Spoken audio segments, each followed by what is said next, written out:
I think a meeting happened inside of Xbox's secret labs, and I'm going to try my best to reenact the meeting.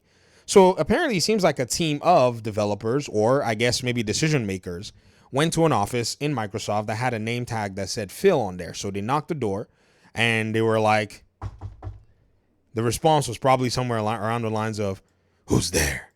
Darkfield, it's us. We're from Obsidian. Come in. And they went in. What's going on, guys? Well, Darkfield, we just wanted to go ahead and just, point out something. What is it? It seems the price for Outerworlds 2 is a little high, and we're getting dragged. And this is our third game this year, and we didn't want to ruin it for gamers. So what do you want to do? Well, we'd like for the price to go down a little bit. All right, reduce it. And that's what happened. I kid you not. Apparently, Microsoft concedes that Outer Worlds 2 retail price was too high. Xbox says it will keep our full price holiday releases at $69.99 with refunds incoming. So they reduced it to $70. It's kind of that negotiation tactic of asking for, craziness and then eventually pretty much getting exactly what it is that you want. I'm not going to sit here and tell you, oh, this is great for consumers. This is a consumer-friendly thing.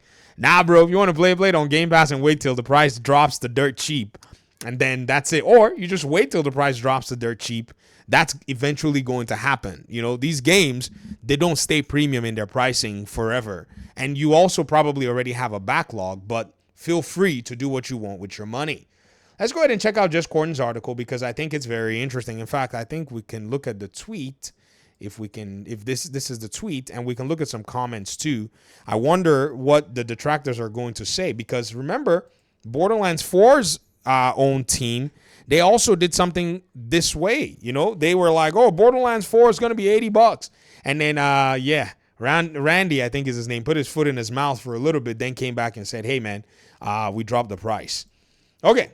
Xbox controversially raised the base price of its mainline games to $80 in an announcement a few weeks ago.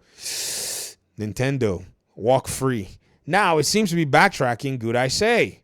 The three things in life are inevitable: death, taxes, and price increases, although the last one comes with caveats for once.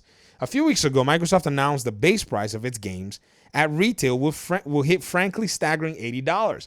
Underpinning what has been an incredibly tough year for consumers and businesses alike with regards to spiraling costs. Whether it's supply chains being impacted by arbitrary trade wars or sticky inflation, oh, please, save your money. You don't have to buy consumer goods. Can we get an economics professor in here? In response, various businesses have put up their prices to varying degrees. Microsoft and Sony both raised prices of their Xbox and PlayStation hardware bundles over the past couple of years. Yeah, you had years to buy dirt cheap. You were sitting on your butts. And for a short while, it looked like the industry was poised to raise the base price of their mainline games to $80, which we would have ignored. Because, again, I trust that consumers have sense and are not consumerists that are just buying anything that's fed to them. It started with Nintendo's Mario Kart World hitting $80 at retail, then back and forth whether Borderlands 4 would be $79.99, ended up being $69.99. Then Microsoft will announce its own target for this. Upcoming Xbox games announced across Xbox social channels. Obsidian revealed that it will no longer be this, returning to the current industry standard of $70. Yo, the industry standard was $60, man. I don't know what you guys are talking about, the current industry standards. The current industry standards, what needs, for me anyways, current industry standard is like $15. Okay? That's, to me, a full price game. Why? Because they go ahead and discount it anyways when they want people's money. So a deal for me is now hard because I'm already giving money to developers via Game Pass.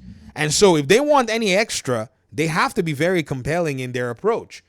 We're focused on bringing players incredible worlds to explore, and we'll keep our full-priced holiday releases, including Outer Worlds, at $69.99, in line with current marketing conditions. An Xbox person explained in a statement with Windows Central. If you already pre-ordered, you're going to get a refund. I'll put the link in the description for you guys to go ahead and check out yourselves. But here we go, guys.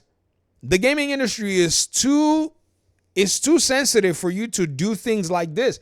You would rather sell at a lower unit profit price, right, than actually turn your own consumers away or turn millions of consumers away. I just dropped my phone. Shoot. Oh, and Darkfield's little This little thing just dropped. I'm dropping everything. So in my own estimation, in my humble opinion, I think a lot of developers and I think a lot of publishers are waking up to the reality. Now, I know somebody's going to be like, you see, you weren't going to buy the game. Game Pass has conditioned you not to buy games. Well, you go buy it for $80. Sorry, I got to pick my phone up. You buy it for $80. I'll pay Game Pass, okay? Since you are wiser than me and you are much more, sophisticated than I am, I egg you on. Do what it is that you do, right? Now, this is not saying that, you're doing anything wrong if you want to buy the game at full price, please. I'm just saying, if you're going to come up with that attitude, and I know it's going to be a PlayStation fan or some Xbox person that tells me about game preservation and, we got to keep our games. Bro, they're not your games, man. They belong to the companies that make them. You're just renting them. That's all we're doing. Whether you rent it on disc or whether you rent it on digital, it's all, licenses we're buying. So the question is, how much do you want to pay for the license?